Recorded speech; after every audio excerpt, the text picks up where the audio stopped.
Assalamualaikum warahmatullahi wabarakatuh. Pada kesempatan kali ini, saya Ardina Nurfadila, NIM A1419056, akan mempresentasikan hasil makalah mengenai studi kasus terkait konflik pengelolaan lingkungan di Bukit Mangunharjo, Tembalang.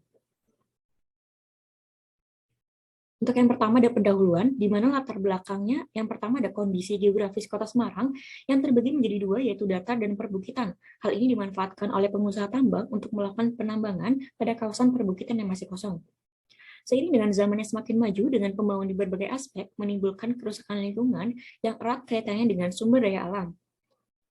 Salah satu masalah kerusakan dan konflik lingkungan yang banyak terjadi di Kota Semarang adalah penambangan galian C dengan pengepresan bukit seperti yang terjadi di Bukit Mangunharjo. Tujuan dari makalah ini yaitu menganalisis berbagai permasalahan terkait pengelolaan lingkungan, pelaku-pelaku yang terlibat, serta bentuk penyelesaian dari masing-masing permasalahan yang ada di Bukit Mangunharjo, Tembalang. Untuk metode penelitian, pendekatan dalam penulisan makalah ini adalah pendekatan kualitatif deskriptif, di mana data yang diperoleh dengan observasi dan studi literatur dari berbagai sumber. Sumber-sumber pustaka yang digunakan berasal dari jurnal, buku mengenai permasalahan, serta pengelolaan lingkungan di Bukit Mangunharjo, Tembalang.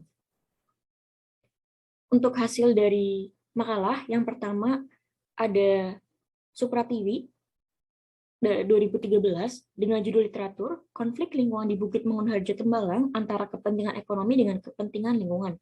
Tujuannya memberikan gambaran mengenai terjadinya konflik lingkungan di Bukit Mangunharjo, Kecamatan Tembalang, Kota Semarang, dengan teknik analisis kualitatif deskriptif. Hasil penelitian yaitu penambangan galian C di Bukit Mangunharjo, Kecamatan Tembalang, Kota Semarang, telah menimbulkan dampak positif dan negatif. Adanya dampak tersebut menyebabkan terjadinya konflik kepentingan ekonomi dan kepentingan lingkungan. Yang kedua, ada referensi dari Pertiwi 2009 dengan judul literatur pemetaan lokasi tambang batuan di Kabupaten Semarang menggunakan sistem informasi geografis atau SIG dengan tujuan mengetahui lokasi dan dapat memetakan lokasi tambang batuan di Kabupaten Semarang. Teknik yang digunakan menggunakan sistem informasi geografis. Dengan hasil penelitian, penambangan batuan tersebar secara merata di setiap wilayah kecamatan di Kabupaten Semarang. Yang ketiga ada Yudhistira et al. 2011 dengan judul literatur Kajian Dampak Kerusakan Lingkungan Akibat Kegiatan Penambangan Pasir di Desa Kuningar, daerah kawasan Gunung Berapi. Dengan tujuan referensi yaitu mengkaji tingkat kerusakan lingkungan yang terjadi di lokasi penambangan pasir serta dampak lingkungan yang terjadi akibat penambangan bagi masyarakat dengan teknik analisis kualitatif. Kemudian ada hasil penelitian, tingkat bahaya erosi berdasarkan keputusan Dirjen Reboisasi dan Rehabilitasi Departemen Kehutanan adalah moderat dan ringan, serta dampak yang ditimbulkan meliputi dampak fisik dan juga sosial. Berikutnya di sini ada referensi dari Bonista Fitri Almaida tahun 2018 serta Masya 2013. Oke, baik. Selanjutnya ada pembahasan. Pembahasan kali ini akan dibagi ke dalam 3 subbab. Yang pertama ada permasalahan di kawasan lingkungan. Kerakusan dan ketamakan merupakan salah satu sifat buruk manusia yang secara sengaja atau tidak dapat muncul dalam perilaku hubungan manusia dengan alam maupun manusia dengan manusia lainnya. Eksploitasi sumber daya tersebut mengakibatkan kelangkaan dan kerusakan lingkungan sehingga menurunkan daya hidup masyarakat yang lain.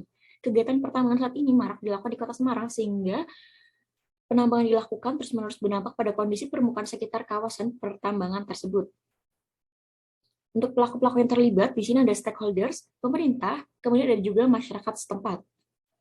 Nah, untuk upaya penyelesaian masalah, yang pertama sebagai perusahaan yang aktivitas sangat dekat dengan masyarakat, maka haruslah memiliki program corporate social responsibility, yaitu komitmen perusahaan untuk membangun kualitas kehidupan yang lebih baik bersama dengan pihak yang terkait, utamanya masyarakat di sekelilingnya dan lingkungan di mana perusahaan tersebut. Kemudian di sini ada juga pengelolaan lingkungan hidup serta aspek penting dalam suatu program pemberdayaan masyarakat. Oke, terakhir di sini ada kesimpulan, yaitu penambangan galian di Bukit Mangunharjo, Kecamatan Tembalang, Kota Semarang telah menimbulkan dampak positif dan negatif. Ada dampak tersebut menyebabkan terjadinya konflik kepentingan antara masyarakat dengan lingkungan. Sumber konflik yang ada dari ketiadaan kejelasan peraturan dan juga ketidakjelasan pemerintah. Potensi lebih lanjut terkait kebijakan yang sudah ada perlu dilakukan untuk mengetahui tingkat keberhasilan sebagai solusi permasalahan lingkungan konflik di Bukit Mangunharjo, Kecamatan Tembalang. Oke, berikut daftar pustaka yang digunakan dalam penyusunan makalah ini. Oke, baik, sekian presentasi dari saya. Mohon maaf